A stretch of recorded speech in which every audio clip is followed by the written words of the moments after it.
So ayan mga kabady, gawa tayo ng salad. So itong gagawin natin, itong lettuce, ayan, pipino, carrots, tomato, ayan, tomato, apple, lagyan natin ng apple, at itong lemon, kung kaya pa natin lagyan ng avocado, at siyempre itong tuna natin.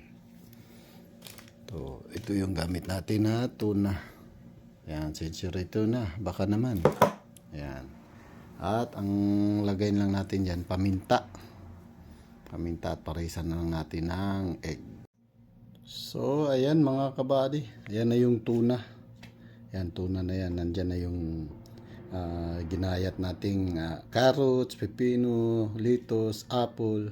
So, mikos-mikos na natin. So, ayan mga kabady, tapos na yung salad natin. So, wala muna tayong rice, yan lang. O, diba?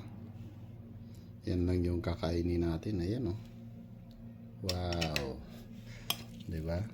Gaano kasarap.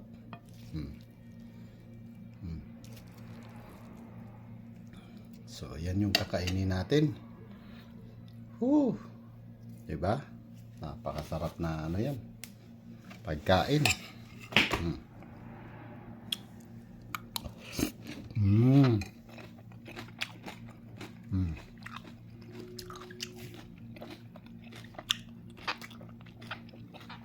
Mm.